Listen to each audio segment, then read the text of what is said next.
بسم اللہ الرحمن الرحیم۔ السلام علیکم، ہمارے چینل میں خوش آمدید ناظرین۔ آج آپ کے لیے میں انتہائی خوفناک، سنسنی خیز اور دلچسپ کہانی لے کر آئی ہوں، لیکن کہانی شروع کرنے سے پہلے آپ سے گزارش ہے کہ اگر آپ ہمارے چینل پر نئے ہیں تو ہمارے چینل کو ضرور سبسکرائب کیجیے تاکہ آپ کو ہماری ویڈیوز سب سے پہلے ملیں۔ بھائی کل تو کھانے کا مزہ آ گیا، سرور بولا۔ ہاں واقعی، اور کباب کا تو جواب ہی نہیں تھا۔ ساجد نے کباب کی تعریف کرتے ہوئے اس کی ہاں میں ہاں ملائی۔ آج کا کیا پروگرام ہے؟ میں نے پوچھا۔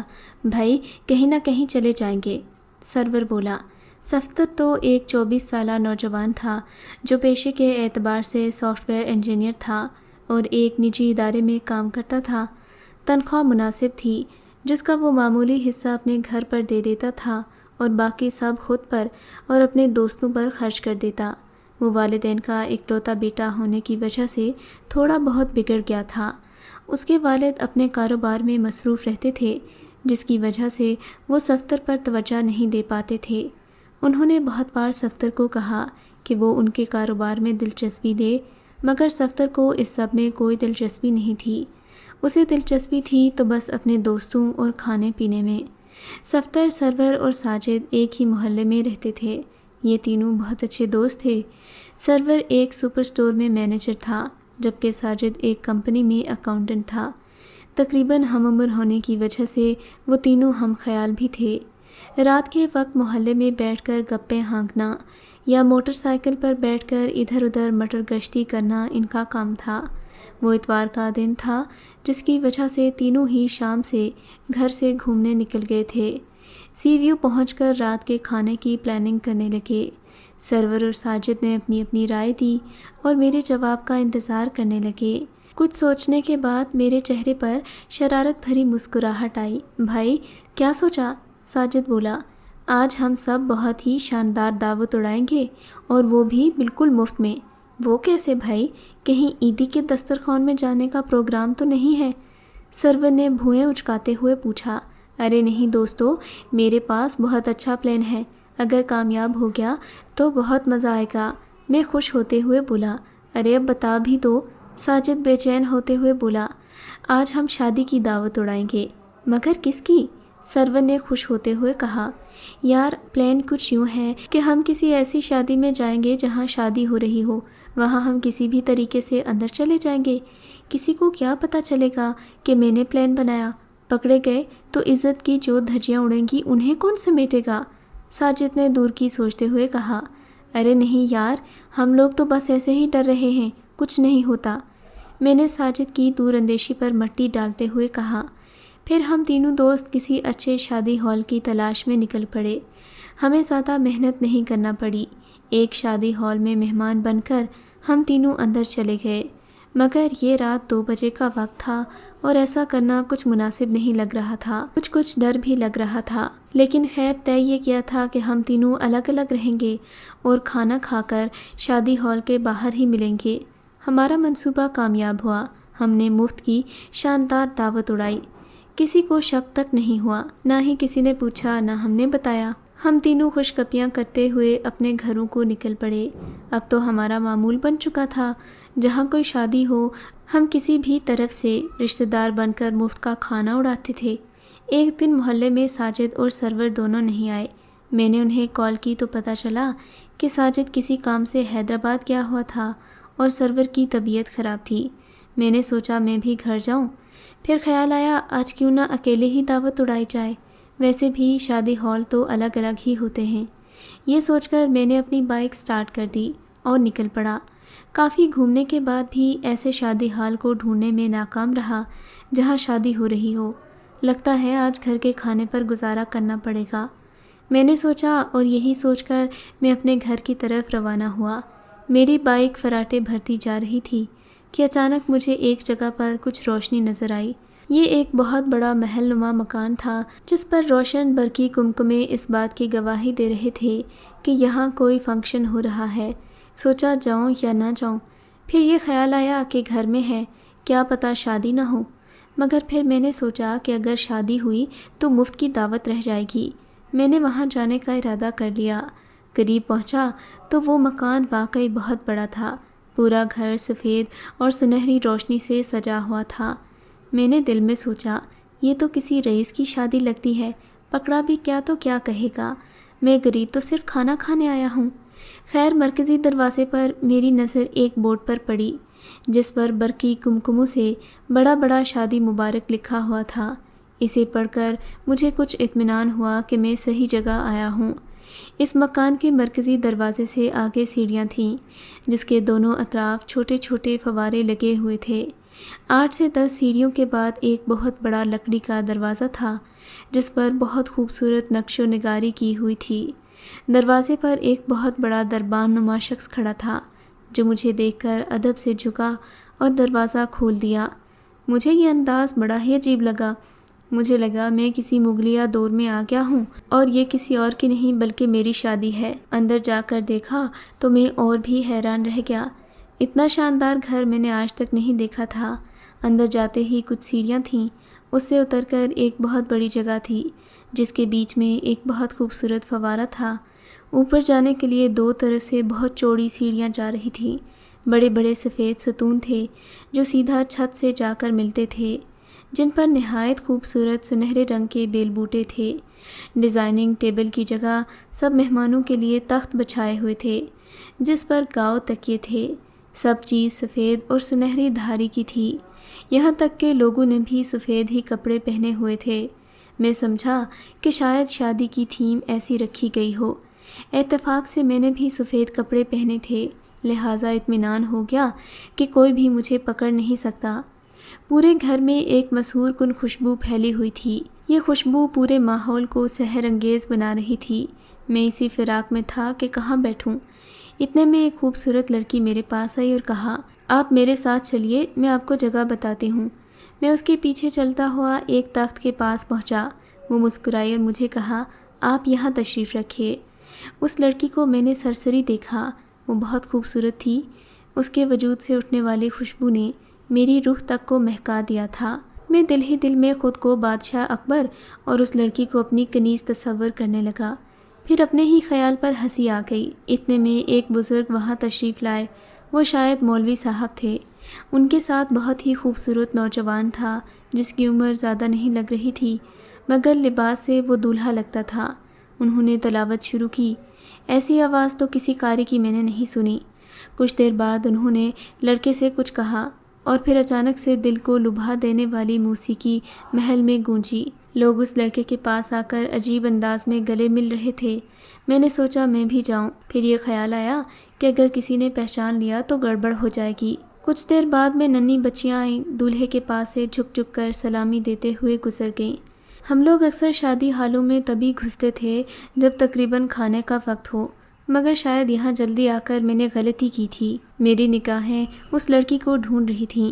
پھر اچانک سب اوپر دیکھنے لگے تو میں نے بھی دیکھا، یہ وہی لڑکی تھی۔ اس کے ساتھ ایک اور خوبصورت لڑکی تھی جو دلہن کے لباس میں تھی۔ اس کے چہرے پر نقاب تھا۔ اسے دیکھتے ہی سب اسے مبارکباد دینے لگے۔ مجھے یہ منظر کسی عربی فلم کا لگ رہا تھا۔ میری نظریں اس لڑکی کا تعاقب کرنے لگیں۔ کچھ دیر بعد کھانے کا اعلان ہوا، مگر کھانا سب کے تخت پر خادموں نے خود لا کر رکھ دیا۔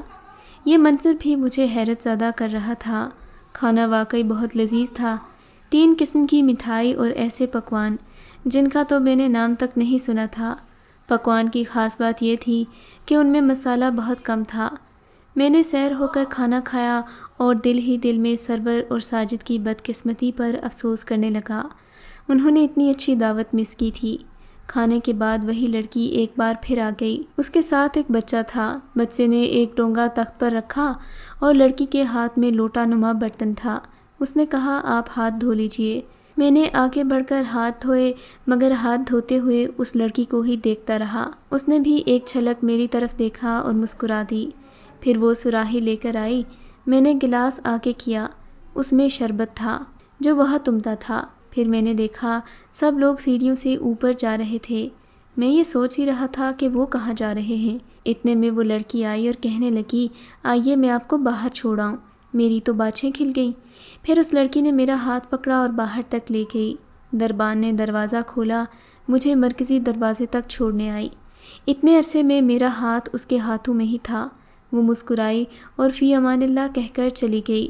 میں اپنی بائک کے پاس پہنچا اور سوچا آج تو خوب دعوت اڑائی، ساجد اور سرور نے مس کر دی۔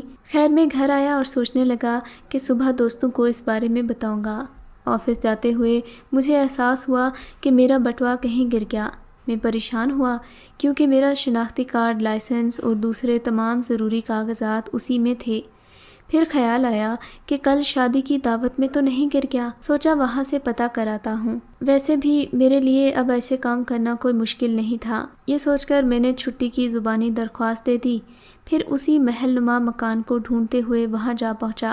وہاں دیکھا تو وہاں کچھ نہیں تھا، نہ محل نہ شادی کے آثار۔ میں بہت پریشان ہوا کہ یہ کیا معجزہ ہے۔ اچانک پیچھے سے مجھے کسی نے آواز دی۔ میں نے مڑ کر دیکھا تو یہ وہی لڑکی تھی۔ مجھے دیکھتے ہی پوچھا کچھ ڈھونڈ رہے ہو؟ میں نے جواب دیا کل میرا بٹوا شاید آپ کے گھر میں گر گیا، پر یہاں آیا تو… لڑکی نے میری بات کاٹتے ہوئے میرا بٹوا دکھایا۔ میری جان میں جان آ گئی۔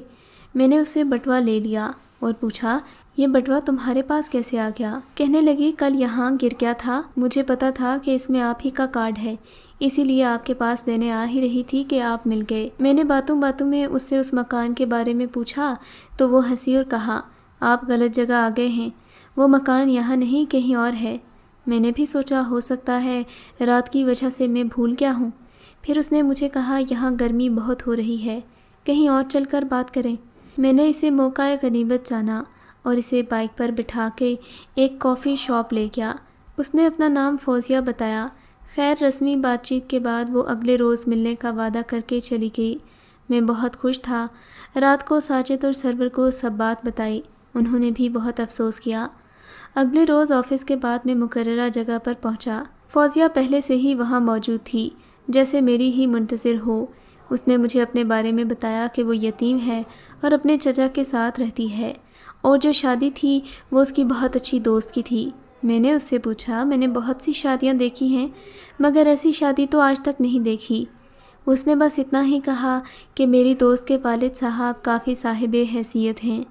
جانے سے پہلے اس نے دوستی کی پیشکش کی، جسے میں نے بخوشی قبول کر لیا۔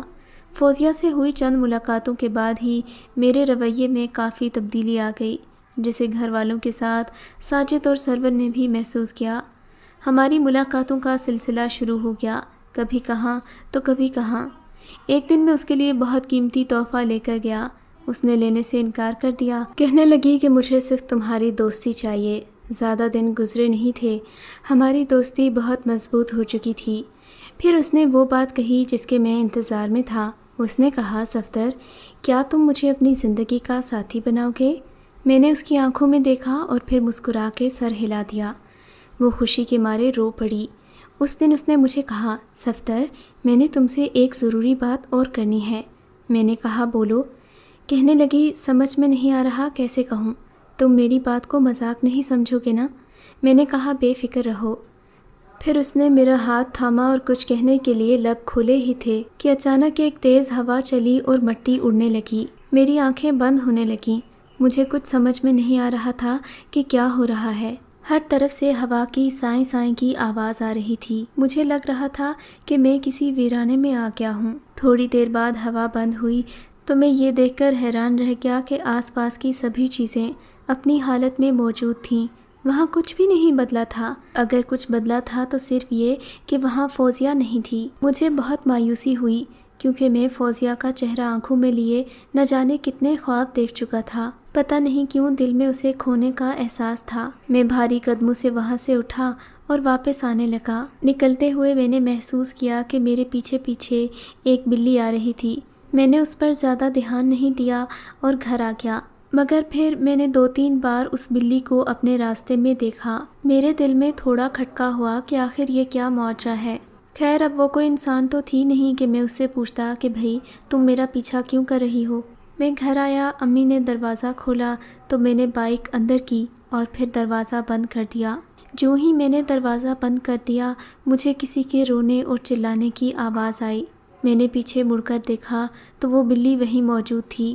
اس کی آنکھوں میں آنسو تھے، حالانکہ میں نے کبھی کسی بلی کو روتے ہوئے نہیں دیکھا۔ میں نے دروازہ ایک بار پھر بند کر دیا اور مجھے رونے کی آوازیں آتی رہیں۔ میں نے مارے تجسس کے ایک بار پھر بند دروازے کو کھول دیا۔ باہر کا منظر حیرت ناک تھا۔ وہ بلی بہت اذیت میں لگ رہی تھی۔ اسے زمین سے کچھ فٹ پر ہوا میں بلند کیا جاتا اور پھر دوبارہ زمین پر پٹکا جاتا۔ بلی کو اذیت دینے والا یہ منظر میرے لیے بہت دکھی تھا۔ میں جلدی سے اندر گیا اور امی کو بلا لایا۔ امی میرے ساتھ باہر آئیں تو دیکھا دروازے کے آگے بلی مردہ پڑی ہوئی تھی، مگر اس کے وجود سے ایک عجیب سی مہک اٹھ رہی تھی۔ ساتھ ہی ایک کالا کپڑا پڑا ہوا تھا جو غالباً نقاب کا لگتا تھا۔ میری امی کا روحانیت کی طرف بہت رجحان تھا۔ انہوں نے ایک نگاہ بلی پر ڈالی اور پھر میری طرف دیکھ کر کچھ پڑھ کر پھونکا، پھر کچھ سوچتے ہوئے گویا ہوئیں، بیٹا لالچ کرنا اچھی بات نہیں ہے۔ تم اس طرح شادیوں کی دعوتیں اڑانا چھوڑ دو ورنہ کسی دن مصیبت میں پڑ جاؤ گے۔ اس مخلوق کا عشق بھی انسان کو کہیں کا نہیں چھوڑتا۔ خبردار آئندہ اپنے آفس سے سیدھے گھر آنا، ورنہ میں تمہارے بابا سے کہہ دوں گی تو پھر رات کو گھر سے باہر نہیں جا پاؤ گے۔ میں امی کی بات پر ناسمجھی سے سر ہلاتے ہوئے اپنے کمرے میں آ گیا۔ امی کا روب ایسا ہے کہ ان سے زیادہ سوال نہیں پوچھ سکتا، مگر آج بھی ان واقعات کا سوچ سوچ کر حیران ضرور ہوتا ہوں۔ اگر آپ کو یہ کہانی اچھی لگی ہے تو اس ویڈیو کو لائک کیجیے اور اس طرح کی مزید ویڈیوز دیکھنے کے لیے ہمارے چینل کو سبسکرائب کیجیے۔ اور ہاں، اگر آپ کی کسی دوست، رشتہ دار یا بہن کے ساتھ خدا نہ کرے ایسا کوئی واقعہ پیش آیا ہے تو ہمیں کامنٹ سیکشن میں اس کے بارے میں ضرور بتائیے۔